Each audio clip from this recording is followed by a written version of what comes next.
दुरूद शरीफ पढ़ लें।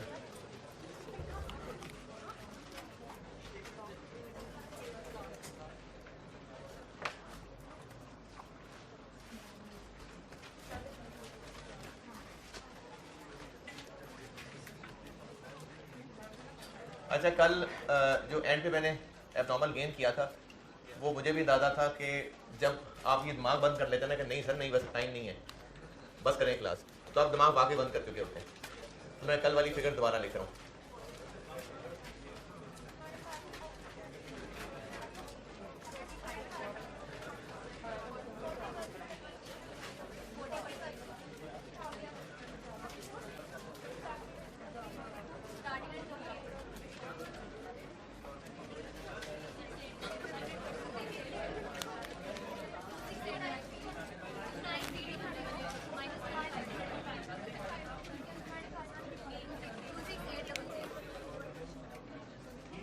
और मुझे ये भी लग रहा है कि वो जल्दी जल्दी में ना उन ब्रैकेट्स में से कोई एक आधी फिगर में शायद चेंज करना भूल भी गया था।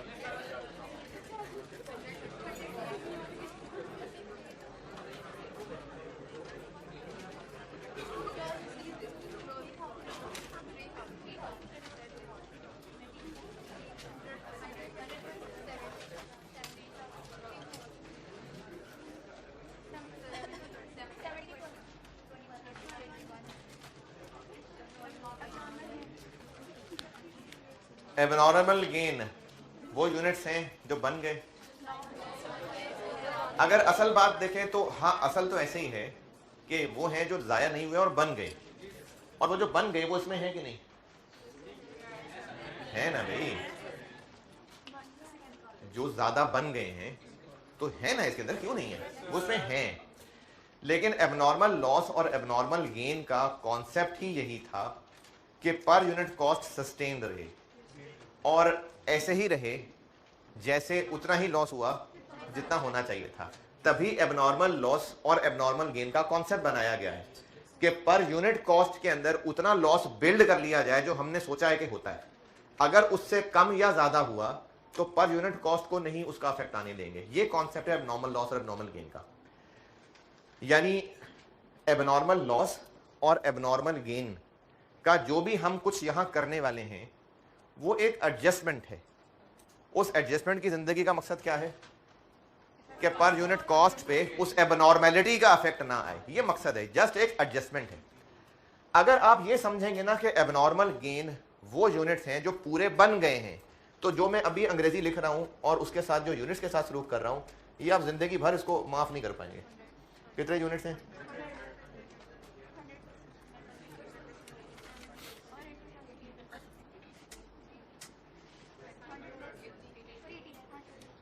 जब तक आप ये सोचते रहेंगे कि ये 100 यूनिट्स तो बन गए हैं, जब बन गए हैं तो फिर 80% क्यों?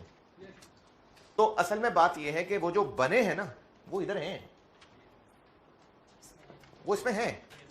ये एक एडजस्टमेंट है और ये 100 वो नहीं है जो इस एडजस्टमेंट के करने का मकसद यहां पर वो 100 लिखना नहीं है जो बन गए हैं। ये कौन से 100 हैं? जो जाया नहीं हुए। अगर होते तो 80% तक कंप्लीट हुए होते। ये जो 80% था ना डिफेक्टिव यूनिट्स की, मैंने कहा था 80% कंप्लीट हैं। इसके बारे में इंशाल्लाह कोशिश तो है कि आज ही जिक्र आ जाए इसका। एक इंस्पेक्शन स्टेज बताऊंगा मैं, उसका कॉन्सेप्ट डिटेल से तब बताऊंगा। अभी चूंकि बात समझा रहा हूं उसकी बिल्कुल थोड़ा सा आइडिया दे रहा हूं कि जब कोई प्रोसेस चल रहा होता है उसमें जो यूनिट्स खराब होने होते हैं वो एक पास प्रैक्टिस से अंदाजा हो गया होता है। जैसे चलो अभी स्टूडेंट्स की मिसाल आ गई दिमाग में, जिन लोगों ने सीए नहीं करना होता, यानी उन्होंने एफर्ट ही नहीं करनी होती, वो शुरू के पेपर्स में ही अंदाजा हो जाता है कि ये नहीं हो रहे पास। जो शुरू के पेपर्स है ना, अभी जो कैफ का लेवल आप लोग क्या है ग्रुप ए, ये जो शुरू के 2-3 पेपर्स हैं, आप में से काफी सारे बच्चे भी एएफसी पास आए हुए हैं। कुछ होंगे जो जल्दी पुष्टि यहाँ चले ही चले जा रहे और 2-3 अटेम्प्ट दे चुके हैं, पेपर पास कर रहे हैं, लेकिन वो लगे हुए हैं, वो पेपर पास कर रहे हैं, उनको भी पता लग गया हुआ है, घर वालों को भी पता है कि वो सीरियस है। लेकिन आप में से आप जरूरी नहीं कि आप में से पूरे आई कैप के जो इस साल अपीयर होने जा रहे हैं इस अटेम्प्ट में, उनमें से बात कर रहा हूं। अभी कई बच्चे ऐसे भी होंगे जो एएफसी पास करके आ तो गए हैं, लेकिन अभी उनको भी नहीं पता, उनके घर वालों को भी नहीं पता कि वो सीए वाला मटेरियल है भी कि नहीं है, उनको भी नहीं पता कि वो इसमें इंटरेस्टेड भी है कि नहीं। लेकिन एक दो अटेम्प्ट के अंदर अंदर कांट छांट हो जाएगी। जब वो एक दो अटेम्प्ट में नहीं पास होंगे, उनको भी रियलाइज हो जाएगा, घर वालों को भी रियलाइज हो जाएगा, तो वो एक दो अटेम्प्ट के अंदर अंदर हो जाएगा।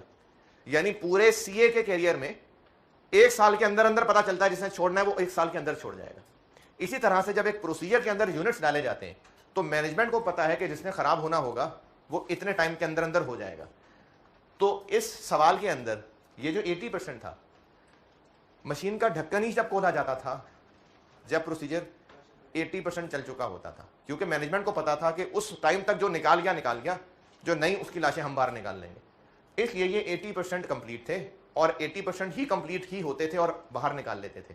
ये लाइन यहां पर क्यों लिखी जा रही है कि ये वो 100 हैं जो बन गए, ये वो 100 हैं जो जाया नहीं हुए होते। जाया अगर तो कितने % कंप्लीट हुए होते? 80%। ये इस तरह से लाइन लिखी हुई है। तो आप जब तक इसकी जिद पे अड़े रहेंगे, नहीं नहीं सर बात तो आपकी ठीक है, लेकिन हैं तो ये वो जो पूरे हो गए, तो फिर मेरे पास जवाब नहीं है इस बात का। फिर जवाब ये है कि करना तो ऐसे ही है, करना तो ऐसे ही है। लेकिन फिर भी कोशिश करता हूं कि सारी चीजें लॉजिकली समझा के चलूं। तो इन 100 को यहां लिखने का मकसद जस्ट पर यूनिट कॉस्ट में एक एडजस्टमेंट करना है, और इनको यहां पर हम इस नीयत से शामिल कर रहे हैं कि ये वो यूनिट्स हैं जो जाया नहीं हुए होते तो इतने इतने % कंप्लीट होके होते। ये उस सेंस में यहां माइनस हो रहा है।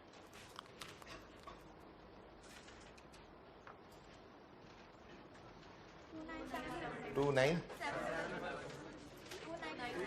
नाइन 8 कॉस्ट पर यूनिट 5 है चूंकि, तो इसलिए बस करंट पीरियड कॉस्ट है 6 लाख और 840 और scrap value 2400।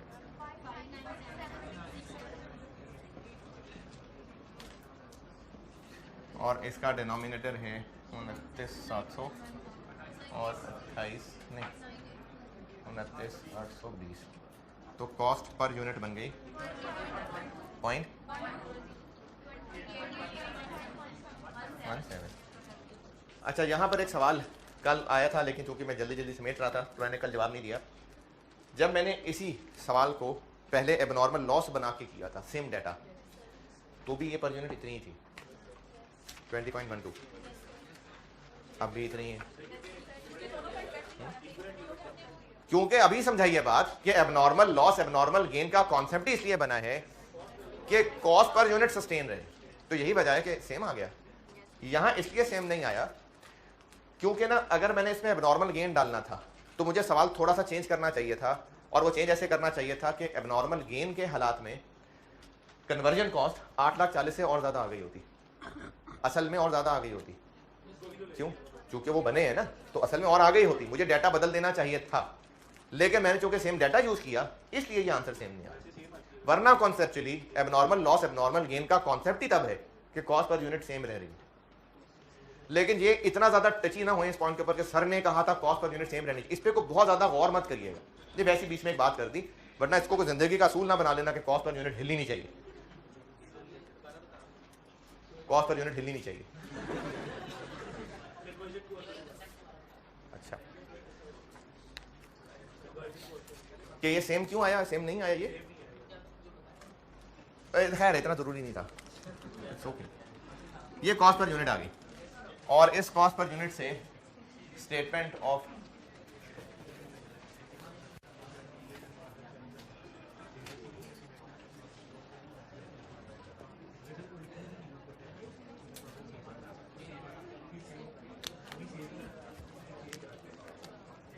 Opening work in process, एक इसमें बीडी है 40 है और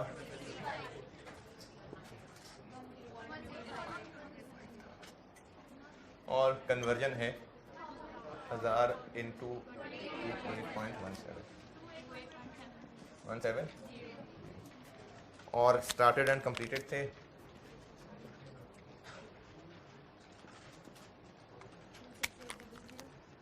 26,800 इंटू 20.12 प्लस 28.17 129 417 ठीक, और cost of closing work in process material 3000 into 20.12 और कन्वर्जन 2100 इंटू 17 और एबनॉर्मल गेन की भी हाँ कॉस्ट ही निकालनी है बिल्कुल।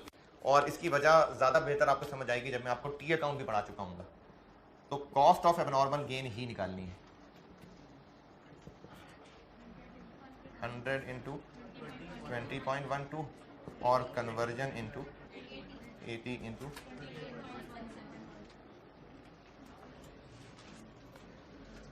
मुझे लगता है मैं ना कहीं इधर यूनिट्स भी कुछ चेंज नहीं कर सका था। ये है जी फाइफो जो कल बोर्ड पे मैंने एंड पे किया था जी।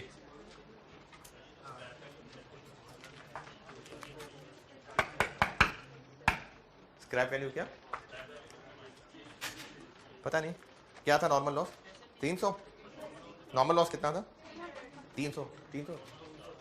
कल दूसरे सेक्शन में बैठे हुए थे, इधर ही थे। 300 था यार, मैंने 300 लिखवाया था।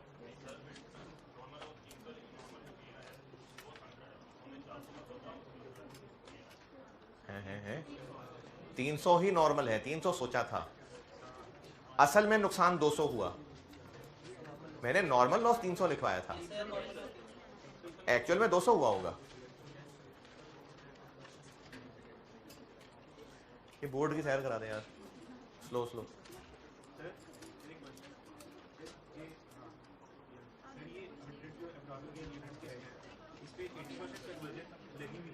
तो अब जो एडिशनल 20% है वो उसमें कंप्लीटेड यूनिट्स में शामिल है यूनिट्स, तो उन पे भी लगेंगे। तो यानी वो एक्सेप्टेबल है, वो लगना ठीक है, लेकिन 80% माइनस हो जाएगा। कल ऐसा करना, कल इस क्लास से पहले जब दवा आ जा रही होती है तो मेरे पास आके पूछना, मैं एक्सेल पे कुछ कैलकुलेशन दिखा दूंगा, उसके हिसाब से जवाब दे देंगे। है जी, कल नहीं आना भाई, कल संडे। शुक्रिया, मैं वरना तो आप कल आ जाते, दरवाजा क्यों आते रहते, मंडे को आ जाते।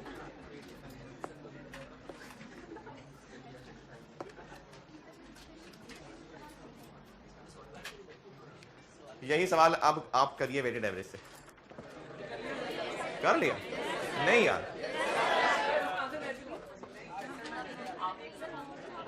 होमवर्क तो एक अलग सवाल था। एक सवाल होमवर्क दिया था मैंने, याहिया लिमिटेड।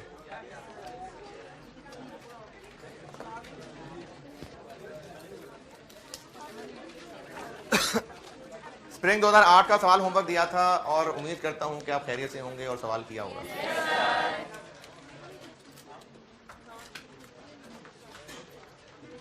आसान था ना? हाँ, तो ये 2008 की बात है। इसमें एक चीज जो मुझे लगती है डिस्कस करने वाली, क्योंकि ऑनलाइन वाले बच्चे तो नहीं पूछ पा रहे होते, खुद ही बता देता हूं। ये जो स्पॉइलेज है, खराबी है, डिफेक्टिव है, ये 5% ऑफ आउटपुट लिखा हुआ है। अब इसमें एक सवाल, एक एतराज बाज़-औक़ात हो जाता है कि ये जो आउटपुट दिया हुआ है 1 लाख, टेबल में last line units completed and transferred, ये 1 लाख यूनिट्स लिखे हुए हैं, ये आउटपुट है। Normal spoilage is 5% of output. इसको पढ़ के ये मतलब लग सकता है कि इन 1 लाख में से 5% नॉर्मल लॉस है, यही है। तो आउटपुट 1 लाख है ना?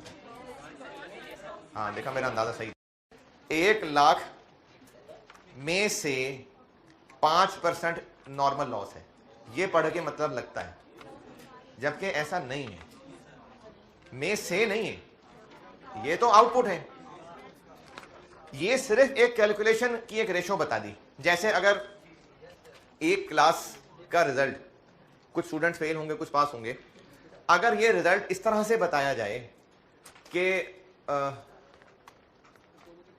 80 स्टूडेंट्स पास हुए हैं और 20 फेल हुए हैं, इस क्लास में नहीं, आप तो सारे हो जाएंगे, वैसे मिसाल दे रहा हूं। 80 स्टूडेंट्स पास हुए हैं और 20 फेल हुए हैं। अगर पास और फेल का जस्ट वैसे ही एक रेशो निकालना हो तो ये बोला जा सकता है, मैंने कहा बल्कि चलो और आसान कर लेते हैं, 100 पास हुए 20 फेल हुए, टोटल 120 थे, 100 पास 20 फेल। अगर जस्ट वैसे ही एक रेशो बनाया जाए कि फेल होने वालों की तादाद पास होने वालों का 20% है, ये मैंने जो फिगर बोली है ठीक डाटा बोला? टोटल 120 स्टूडेंट्स हैं, उनमें से 100 पास हो गए, 20 फेल हो गए। अगर जस्ट एक रिलेशन बताना हो तो ये कहा जा सकता है, मैंने कहा 100 पास है 20 फेल है, अगर एक रिलेशन बनाना हो तो ये कहा जा सकता है कि फेलियर की तादाद 20% ऑफ पास स्टूडेंट्स है। ये बात सही है? क्या इसका मतलब ये हुआ है कि जो पास हुए हैं उनमें से 20% फेल हो गए? नहीं, वो तो पास है, जस्ट वैसे ही एक रिलेशन बनाया हुआ है। तो इसी तरह से ये लिखा है कि normal spoilage is 5% of output, ये जस्ट एक नंबर कैलकुलेट करने के लिए कहा है। इसका मतलब ये नहीं है कि आप 1 लाख में से मजीद लॉस माइनस कर लें, ये 1 लाख आउटपुट ही है, वैसे ही बस कैलकुलेशन के लिए कह दिया कि 1 लाख के 5% के बराबर जो आंसर आएगा यानी 5000, तो समझो 5000 नॉर्मल लॉस। ये इस तरह से मतलब है, इन 1 लाख में से नहीं है जो जाया होने हैं। हाँ बिल्कुल, उसको बस रिलेट किया होता था कि लेबर कॉस्ट का 50% एफओएच, इसका मतलब ये नहीं था कि लेबर कॉस्ट में से आधा एफओएच है, ये जैसे रिलेट की हुई है चीज। अच्छा, इसके अलावा हाँ एक मसला ये होना था कि ओपनिंग वर्क इन प्रोसेस के अंदर कन्वर्जन कॉस्ट तो नहीं दी हुई, लेबर दी हुई है, तो बना लें खुद कन्वर्जन, क्योंकि लिखा हुआ है overhead is applied at the rate of 120% of direct labour, तो इसीलिए दिया है ताकि आप एफओएच खुद कैलकुलेट कर लें। तो वो आप ओपनिंग के लिए भी करेंगे और जो करंट मंथ है उसके लिए भी करेंगे, तो लेबर के ऊपर 120% लगाएंगे तो ये एफओएच की अमाउंट आ जाएगी।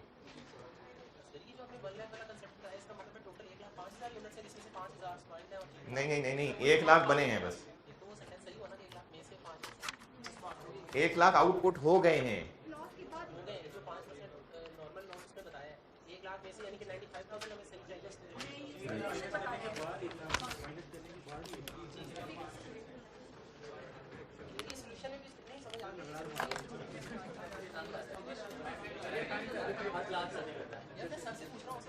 पूछो, मैं आपसे बात करना है, पूछो, इग्नोर करें आप।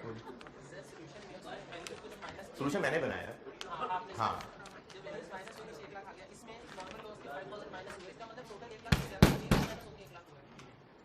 हाँ, तो 1 लाख अब एंड आंसर है जो आउटपुट है। नहीं, आप कुछ और कह रहे थे, आप 95,000 कह रहे थे। हाँ, 1 लाख अब एंड है बस, ठीक। स्प्रिंग 8 में मुझे 2 बातें लगनी थी, वो मैंने बता दी हैं। आप लोगों में से जिसने पूछना है पूछें। किसको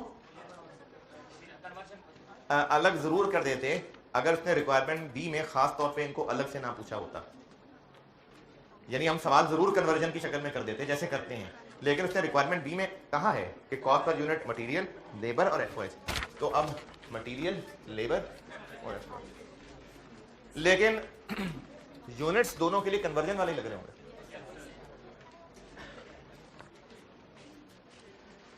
चलो ठीक है जी, स्प्रिंग 8 डन। और अगर ये वाला सवाल वेटेड एवरेज से आधों ने कर लिया, आधों ने नहीं किया, तो बस फिर से टाइम जाया नहीं करते और सवाल करते हैं। वैसे आंसर टैली कर लेते हैं ताकि जो करना चाहें हम मजीद वो कर सकें। एंड आंसर मैच कर लेना।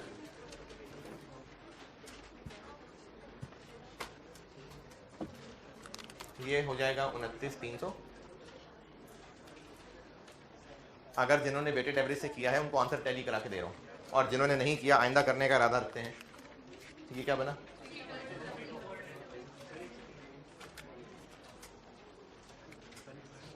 क्या जी? 3 3 1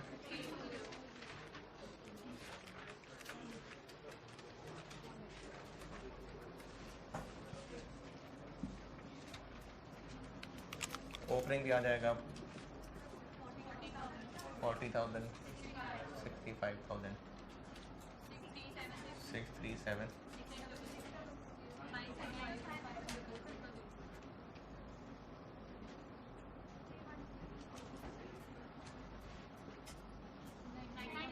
$19.8 1 के 0.8।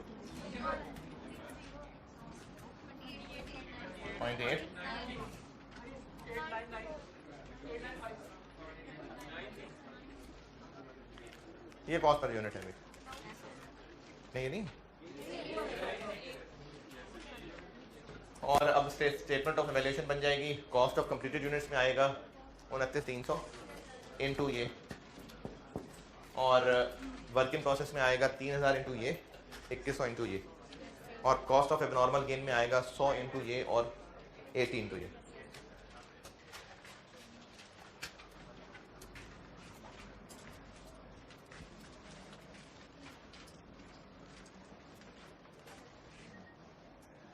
अच्छा, आप में से सुबह FR2 में कौन थे मेरे पास? आज नहीं है एक्स्ट्रा क्लास, वो मीटिंग एक ज़रूरी कॉल आ गई है, तो आज एक्स्ट्रा वाली नहीं है FR2 की।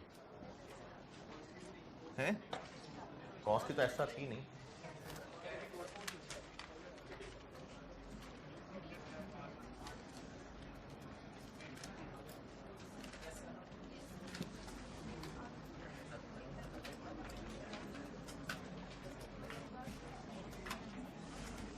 वरना मैं पक्का इरादा कर चुका था आइंस्टाइन शुरू कराने का। अब आज नहीं हो सका तो मैं सोचूंगा मंडे को कंसोलिडेशन कराऊं या थ्योरी कराऊं।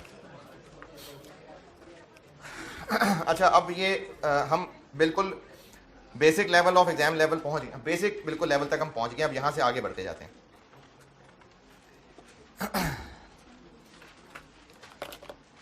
कुछ नोट्स लिख लें, और इस चैप्टर में बहुत सारे नोट्स लिखाऊंगा, पूरी कॉस्ट अकाउंटिंग में चलते ही रहेंगे।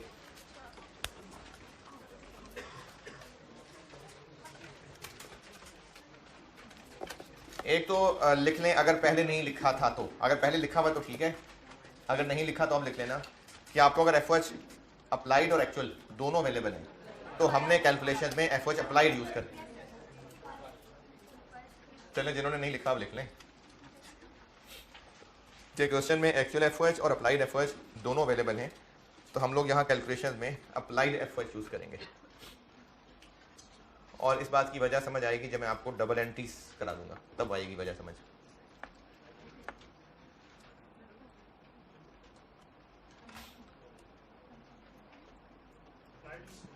जी, अप्लाइड यूज करेंगे। अच्छा, दूसरी बात ये भी मुझे उम्मीद है पहले हो चुकी है, लेकिन फिर भी जिसने नहीं लिखा वो अब लिख लेना कि जो आपको ये वर्क इन प्रोसेस या एबनॉर्मल गेन लॉस की स्टेज ऑफ कंप्लीशन बताई होगी, ये बाय डिफॉल्ट कन्वर्जन की है। अगर मटेरियल की अलग से होगी तो बताई होगी। दोबारा, ये जो वर्क इन प्रोसेस या ALAG की स्टेज ऑफ कंप्लीशन कही हुई, बस कितने % कंप्लीट, ये बाय डिफॉल्ट कन्वर्जन के हिसाब से है। अगर मटेरियल के एतबार से भी कोई स्टेज ऑफ कंप्लीशन अलग से है तो बताई होती है।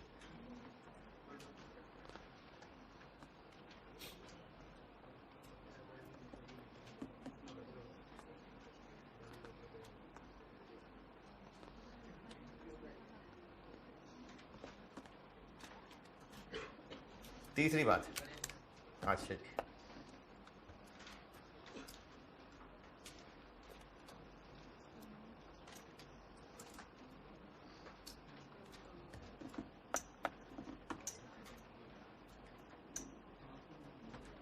अच्छा, जितना ये नोट्स वगैरह लिखवाता हूँ ना, ये इतना वाजे लिखा करें कि आप पेजेस पलटें तो आपको पता चले कोई पढ़ने वाली कीमती बातें थी। ये सारी बातें जो आज बता रहा हूँ ये कीमती हैं सारी, ये इल्म के मोती हैं, समेट लें।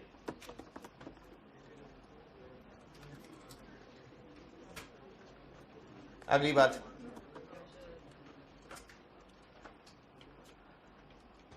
अगली बात ये है कि ये जो नॉर्मल लॉस, एबनॉर्मल गेन, ये टर्म्स जो है ना, ये सिर्फ तादाद के एतबार से हैं, वरना फिजिकली सब एक जैसे ही हैं। ऐसा नहीं है कि जो नॉर्मल लॉस के यूनिट्स हैं वो थोड़े से जले हुए हैं और अब नॉर्मल लॉस हुए जो बिल्कुल ही सड़ गए। ये हैं सब फिजिकली एक ही तरह के। ये तो बस तादाद की बात है कि जितना सोचा था वो नॉर्मल, जो उससे ज़्यादा हो गया वो एबनॉर्मल। इसीलिए जो डिफेक्टिव यूनिट्स की रिकवरी वैल्यू है वो सब के लिए एक जैसी है। लंबी हो गई बात, समझ ही नहीं आई। नॉर्मल लॉस की रिकवरी वैल्यू चाहिए होती है, कहाँ, क्यों? पर यूनिट में इस्तेमाल होती है। और अभी फिलहाल तो मैंने रोक दी थी, लेकिन शुरू में बताई थी और अब आगे जब डबल एंट्रीज पे ले आऊँगा तो दोबारा बताऊँगा। हमें AL और AG की भी रिकवरी वैल्यू चाहिए हुआ करेगी।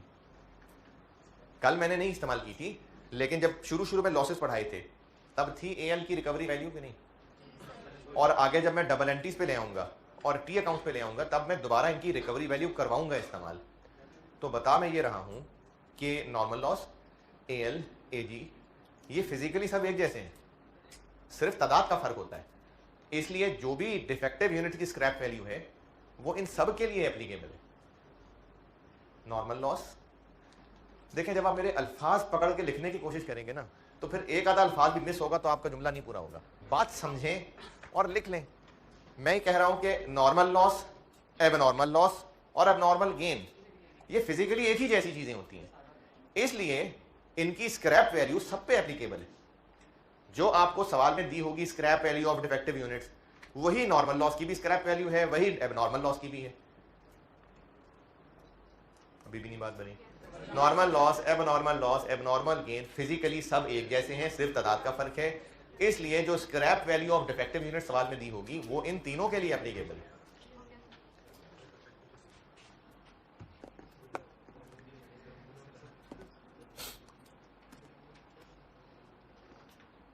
चले अगली बात लिखें। जी ठहर के।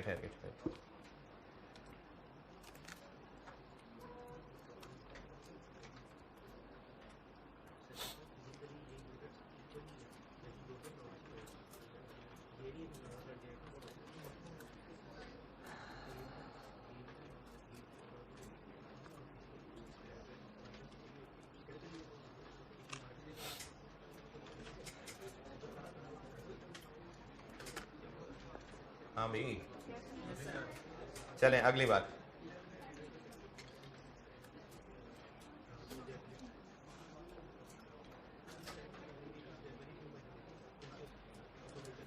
अगर एबनॉर्मल लॉस या गेन यूनिट्स की स्टेज ऑफ कंप्लीशन के हिसाब से कोई सवाल में किसी भी तरह का हिंट नहीं है, जैसे ये स्प्रिंग 8 में था, तो बस वो 100% कंप्लीट है। एएल और एजी की स्टेज ऑफ कंप्लीशन का अगर सवाल में किसी भी तरह कोई भी हिंट मौजूद नहीं है कि उनकी स्टेज ऑफ कंप्लीशन पता लगे, एएल और एजी अगर इनकी स्टेज ऑफ कंप्लीशन के बारे में कोई हिंट, कोई इंफॉर्मेशन नहीं सवाल में, तो फिर ये बाय डिफॉल्ट 100% मुकम्मल है, जैसे स्प्रिंग 8 में है।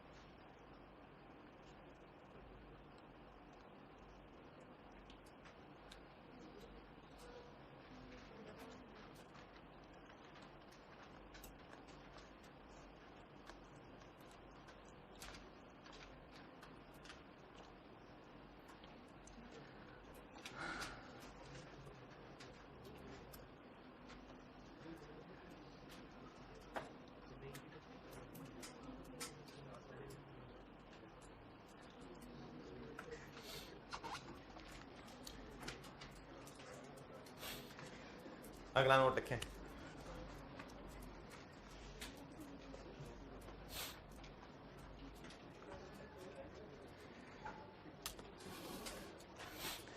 चलें अगले की मैं अंग्रेजी बता देता हूं।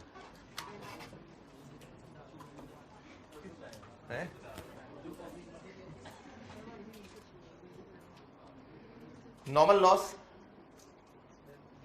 लॉस जी अंग्रेजी, नॉर्मल लॉस इंग्लिश में ही होता है normal loss.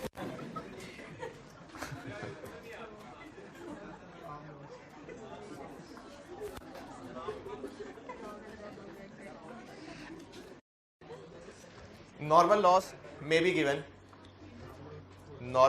be given as a percentage of input. Normal loss may be given as a percentage of input or as a percentage of output. As a percentage of output. कि आपको जो normal loss है वो input की percentage भी given हो सकता है और आउटपुट की परसेंटेज भी गिवन हो सकता है। If nothing is mentioned, then by default it is a percentage of input. If nothing is mentioned, then by default it is the percentage of input.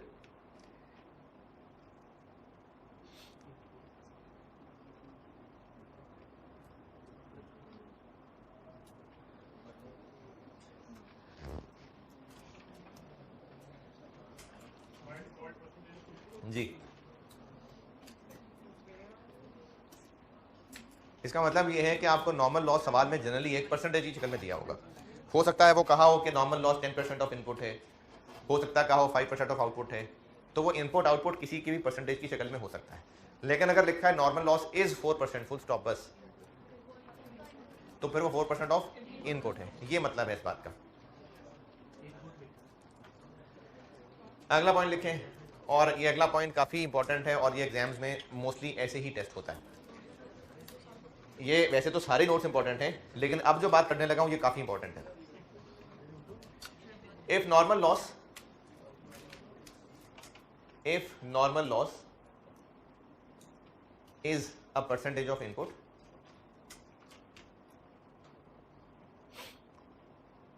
यानी या तो कहा हुआ है as a percentage of input या खामोशी है तो भी इनपुट ही है। If normal loss is a percentage of input and stage of inspection is also available. Stage of inspection is also available. Then normal loss percentage is applied.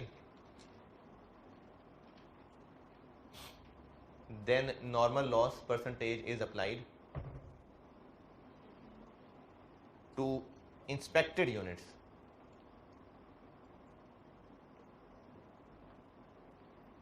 Applied to inspected units. अच्छा, ये ना मैं आपको मिसालों से समझाता हूँ और कुछ बच्चों को उनसे ही समझ आ जाती है और वो उस कॉन्सेप्ट, उस लॉजिक को लेके ही चल लेते हैं, लेकिन कुछ बच्चों को वो कॉन्सेप्ट समझ तो आ रहा होता लेकिन अप्लाई नहीं हो रहा होता। तो मैं फिर एक फार्मूला भी बता दूंगा ताकि आप वो फार्मूला लगा लें। पहले समझ लें बात। अगर ये जो अंग्रेजी लिखाई ना, इसका कॉन्सेप्ट समझा रहा हूँ, अभी समझिएगा बस।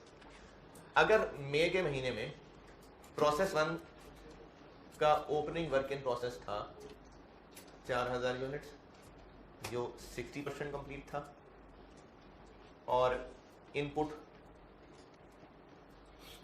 20000 यूनिट्स, और क्लोजिंग वर्क इन प्रोसेस चलो 2500, और इसको कर लें 70% कंप्लीट।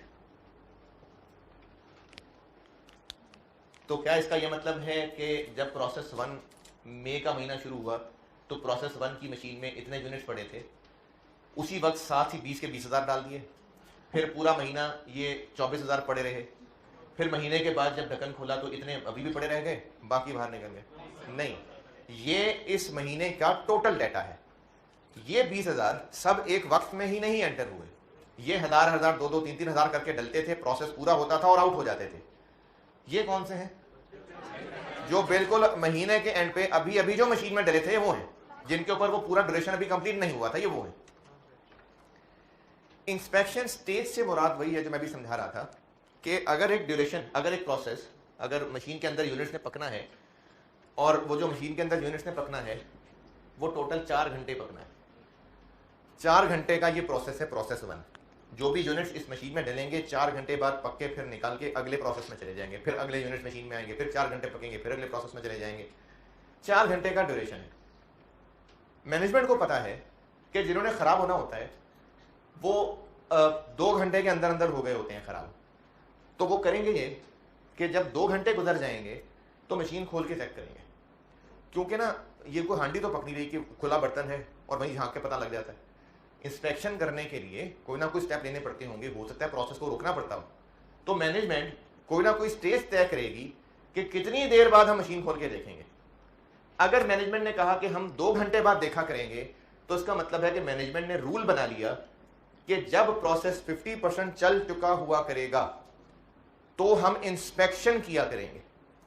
क्या मकसद होगा इंस्पेक्शन के करने का? ताकि जो खराब हैं उनको निकाल लें, ये ना हो कि वो पड़े रहें तो बाकी भी खराब हो जाए।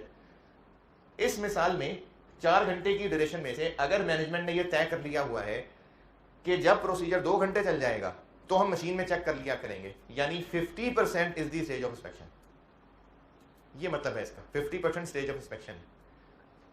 तो ये इंस्पेक्शन यानी मशीन खोल के देखना महीने में 1 दफा होगा।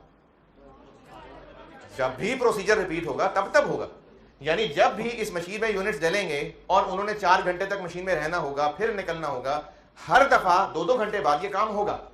तो स्टेज ऑफ इंस्पेक्शन का ये मतलब होता है कि एक दफा की जो प्रोसेस ड्यूरेशन है, मैनेजमेंट उसमें एक टाइम तय कर लेती है कि कितनी देर बाद हमने इसको चेक करना है ताकि पता चल जाए कौन से खराब हैं।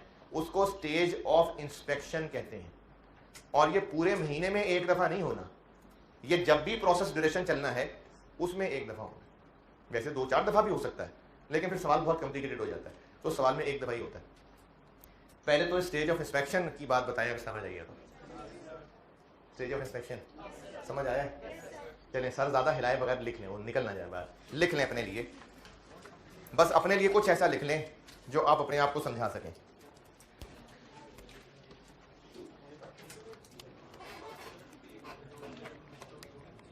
ये बात अगली है, पहले स्टेज ऑफ इंस्पेक्शन समझा दें अपने आप को।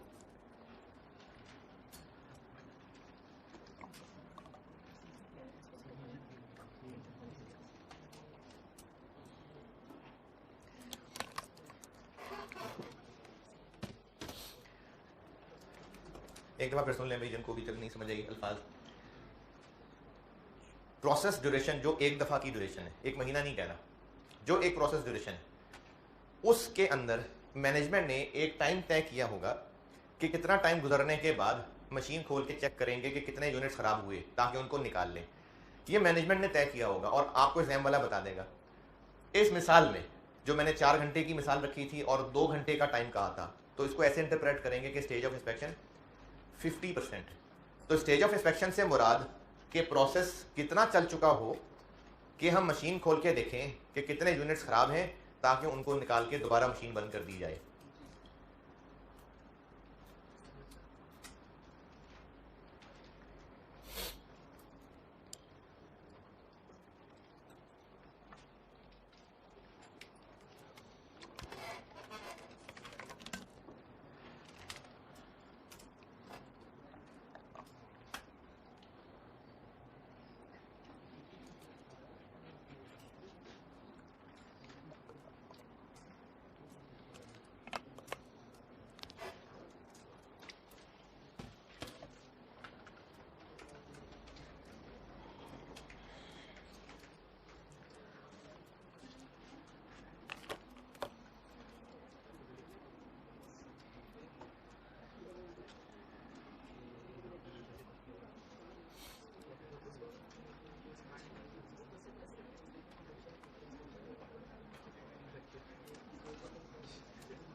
ये बात अभी लिखवा दूंगा, लेकिन हाँ सही, आप सही कह रहे हैं, सही है, ये बात लिखवानी है अभी।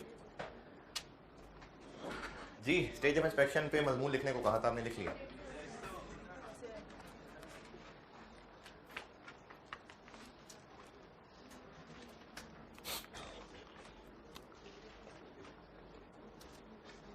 ये 2500 इनमें से है या इनके अलावा कोई तीसरी चीज है?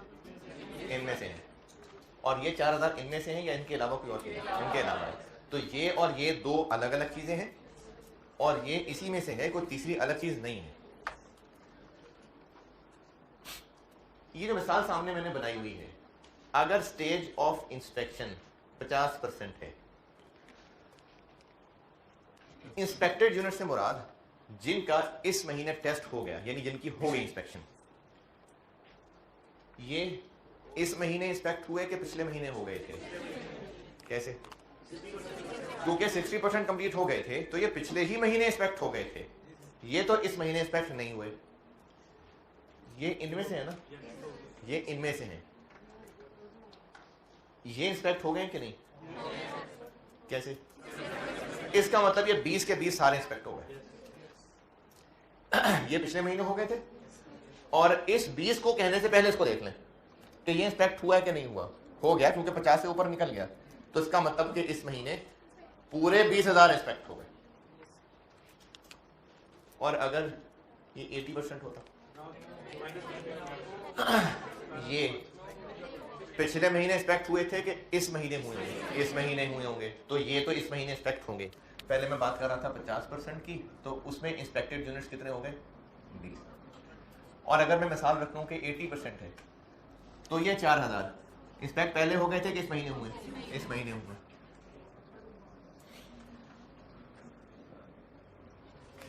ये 25 इंस्पेक्ट हो गए या नहीं हुए? ये अभी नहीं हुए, इसलिए इनमें से निकाल लेते हैं।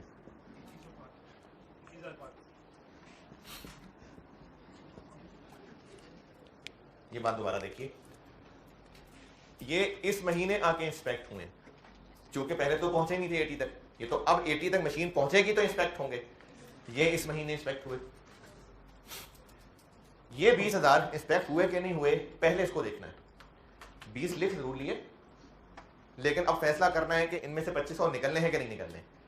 ये अभी इंस्पेक्शन तक नहीं पहुंचे, ये नहीं हुए इंस्पेक्ट, नहीं हुए इंस्पेक्टेड यूनिट्स 21,500। कुछ समझ आ रहा है?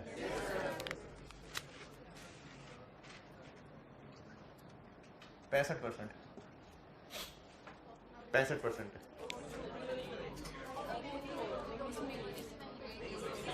ये भी इस महीने होंगे, और ये हो गए हैं, यानी 4,000 ऐड होंगे और 2500 लेस नहीं होंगे।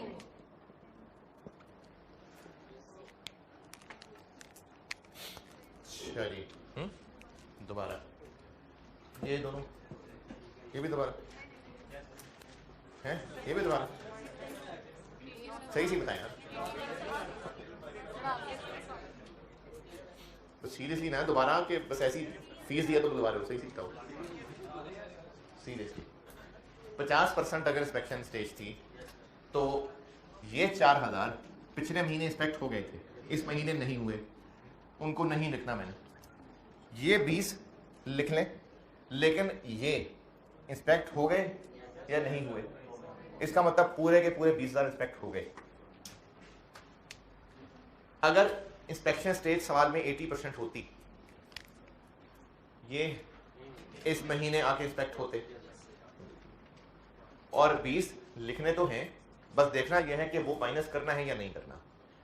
ये 2500 इनमें से हैं, तो ये इंस्पेक्ट हुए या नहीं हुए, चूंकि नहीं हुए अभी इसलिए माइनस कर दिया। अगर 65% है, ये 4,000 इस महीने इंस्पेक्ट हुए, लिख लिए, 20 लिख लिए, ये 2500 इंस्पेक्ट हो गए, तो जब हो गए तो इनमें से निकाल दें, तो इसलिए माइनस नहीं करना। 2500 फिर ऐड कर दो, माइनस नहीं करना तो नहीं, वो इन 20,000 में है ऑलरेडी, या तो माइनस करने हैं या नहीं करने हैं। ये सब कर क्यों रहे हैं? बहुत अच्छा सवाल है। मैंने ना अभी एक नोट दिखवाया था कि नॉर्मल लॉस अगर परसेंटेज ऑफ और इंस्पेक्शन स्टेज भी है सवाल में, तो फिर ये नॉर्मल लॉस कैलकुलेट तो करना है। अच्छा, नॉर्मल लॉस कैलकुलेट ही क्यों करना है भाई? क्योंकि क्वांटिटी स्केड्यूल बनाएंगे, उस पर नॉर्मल लॉस के यूनिट्स लिखेंगे तो पता लगेगा कितना एएल है कितना एजी है। कॉस्ट पर यूनिट निकालते हुए नॉर्मल लॉस की रिकवरी माइनस करनी है, तो नॉर्मल लॉस के यूनिट्स तो पता हो ना। अब अगर वो परसेंटेज की शक्ल में है तो उनको यूनिट्स तो बनाना है। तो अगर वो परसेंटेज ऑफ इनपुट है और इंस्पेक्शन स्टेज भी सवाल में है, तो वो परसेंटेज किसके ऊपर लगेगी? Inspected units. तो मैं इंस्पेक्टेड यूनिट्स निकालना बता रहा हूँ कि इंस्पेक्टेड यूनिट्स कैसे लिखेंगे जी। इन तीनों में है। चलो फिर चौथा बताता हूं। इंस्पेक्शन स्टेज 40% करते हैं, 60 भी कर लेंगे।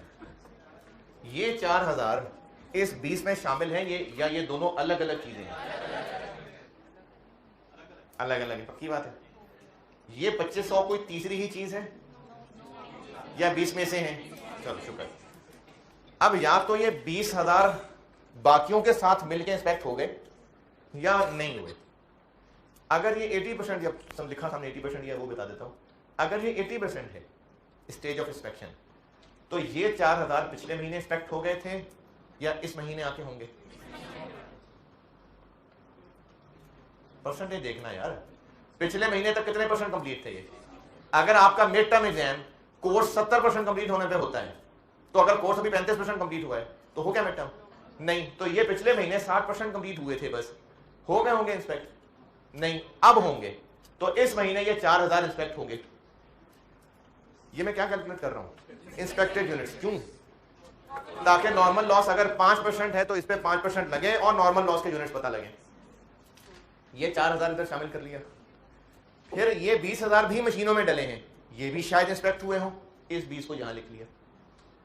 जितने एडमिशन आ रहे हैं शायद उनका टेस्ट हुआ हो, जितने मशीन में डले हैं शायद उनका टेस्ट हुआ हो, इसलिए इस 20 को यहां लिख लिया। अब इस 20 में से है ये 2500 या ये कोई तीसरी चीज है? 80% इंस्पेक्शन स्टेज है, तो क्या ये 2500 इंस्पेक्ट हो गए या नहीं हुए? इसका मतलब आपको इंस्पेक्शन स्टेज नहीं सही समझ आ पा रही। ये पूरा प्रोसीजर है, 80% तक प्रोसीजर पहुंचता है तो इंस्पेक्शन होती है। 10 घंटे है टोटल टाइम, 8 घंटे पूरे होते हैं तो इंस्पेक्शन होती है। इनको मशीन में पड़े अभी 7 घंटे हुए थे, इनकी इंस्पेक्शन हो गई? नहीं हुई।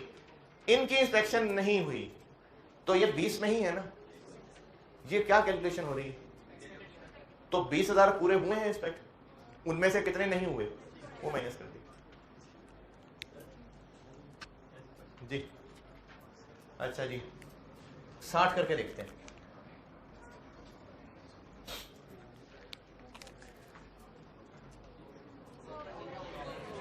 %60 तक पहुंचते हैं तो इंस्पेक्ट हो जाते हैं। पहुंच गए थे, हो गए फिर ये इंस्पेक्ट। ये इस महीने में नहीं आएंगे। 20,000 ये इंस्पेक्ट हो गए, इसलिए माइनस नहीं होगा।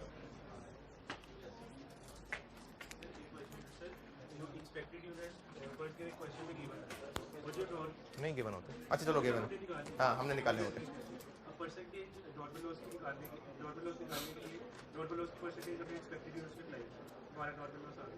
लेकिन जो नॉर्मल लॉस जो स्टेटमेंट ऑफ इक्विवेलेंट प्रोडक्शन पे कैलकुलेट करेगा वैसे भी क्वांटिटी स्केड्यूल से निकालते हैं सर। वो तो डायरेक्टली बेसिस पे निकालते हैं, मतलब पूरा जितना भी इनपुट किया जितना भी आउटपुट हुआ वहां से माइनस करके क्वांटिटी स्केड्यूल से निकलता है। हाँ एब्नॉर्मल, यानी नॉर्मल लॉस जो है वो एक्सपेक्टेड यूनिट्स के थ्रू निकल रहा है, मतलब नॉर्मल लॉस जो है वो टोटल बिल्कुल ऐसे ही। सर ये क्या बात है? तो मतलब एब्नॉर्मल लॉस भी एक्सपेक्टेड यूनिट्स की यूनिट्स में से नहीं होना चाहिए, मतलब नॉर्मल लॉस के एक्सपेक्टेड यूनिट्स में से देता हूं जवाब। ये जो भी सारी कहानी समझाई, अगर समझ आई है बात और आप उसको आगे कॉन्सेप्चुअली लेके चल सकते हैं तो बिल्कुल ठीक है, चलें, कोई मसला नहीं। फिर भी मैं एक फार्मूला बनाने की कोशिश कर रहा हूं, वो फार्मूला चला के देख लें, काम आ जाए शायद। इंस्पेक्टेड यूनिट्स कैलकुलेट करने का फार्मूला बता रहा हूं आपको, है वो यही जो भी बताया यहां। इसमें आप इनपुट के यूनिट लिखें, यानी इनपुट तो लिखें ही लिखें। ओपनिंग के यूनिट्स को ऐड और क्लोजिंग के यूनिट्स को लेस।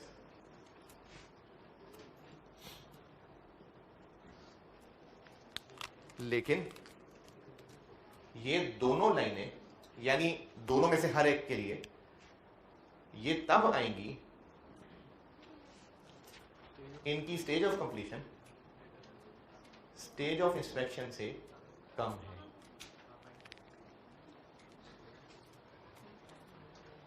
जैसे इस मिसाल में इसकी स्टेज ऑफ कंप्लीशन 60 है और stage of inspection stage of completion stage of inspection से कम है, तो फिर यहां लिखना है, ये लिख लिया। क्लोजिंग 70% कंप्लीट था, इंस्पेक्शन 80% है, तो क्लोजिंग उससे कम है इसलिए लेस होगा, ये लेस हो गया। इधर देख लेते हैं 65%। ओपनिंग 65 से कम है, हाँ जी ऐड होगा। क्लोजिंग 65 से कम है, 70 65 से कम है, कम है नहीं तो लेस नहीं होगा। अगर कॉन्सेप्चुअली सोच के चलना है बिल्कुल चलें, लेकिन अगर नहीं और अगर हाँ भी, फिर भी ना पेपर में ना इतने नर्व्स नहीं काबू में होते कि आप सिर्फ कॉन्सेप्ट की बेस पे चल सकें, इसलिए मैं आप टाइम भी कम होता है, इसलिए मैं प्रेफर करूंगा कि आप फार्मूला लगाएं जरूर, फॉलो फार्मूला करें, लेकिन बार बार अपने आप को उसकी लॉजिक जरूर दोहराते रहें। मैं जितने फॉर्मेट्स आपको सिखा रहा हूं आप फॉलो करें फॉर्मेट्स को, लेकिन बार बार अपने आप को उनकी लॉजिक्स दोहराते रहें, ऐसे इंप्रूवमेंट होगी। ये इंस्पेक्टेड यूनिट्स का फार्मूला। सवाल लिखें, लिखें लिखें, सवाल लिखें, सवाल लिखें, सवाल लिखें। Opening work in process, opening work in process 3000 units है। Opening work in process 3000 units है। 3000 65% complete, 65% complete.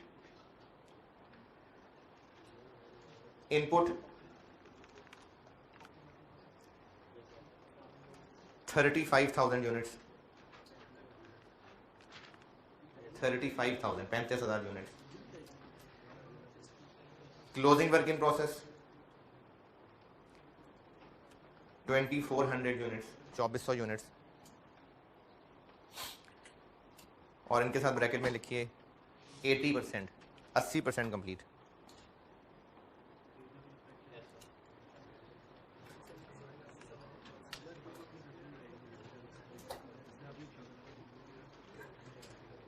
Inspection stage, inspection stage 70% है। इंस्पेक्शन स्टेज 70% है। नॉर्मल लॉस 5% है, बस 5%, तो फिर इंस्पेक्टेड का ही होगा।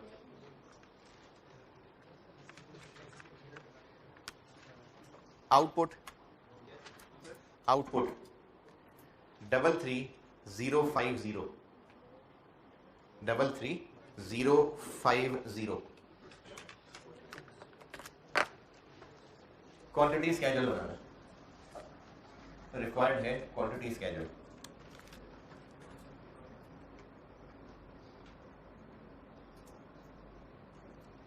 ओपनिंग वर्क इन प्रोसेस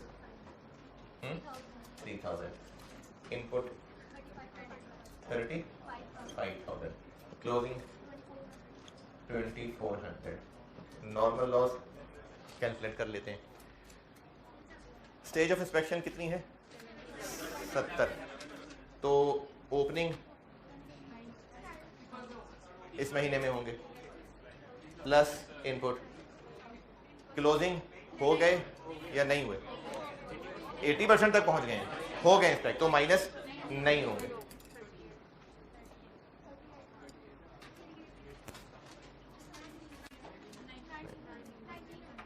ये नॉर्मल लॉस 1900 और एक लाइन छोड़ के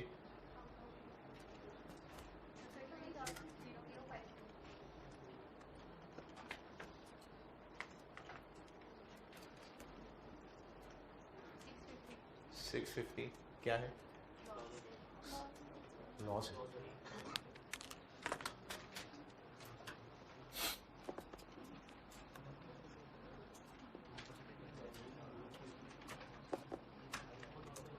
एक नोट और लिख लें और होमवर्क का सवाल सुन लें।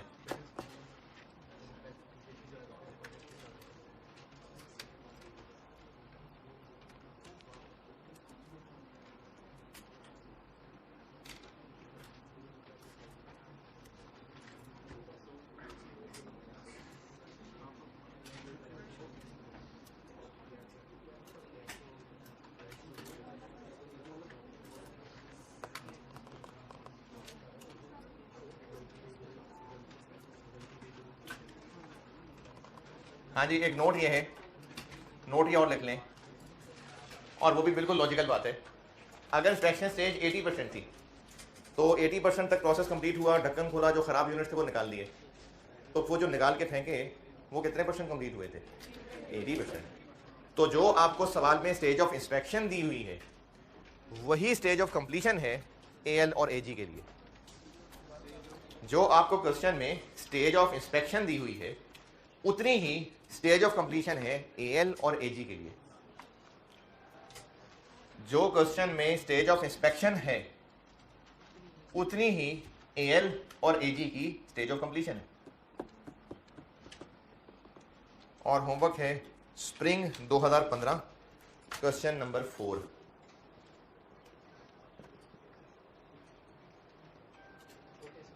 Question 4 spring 15।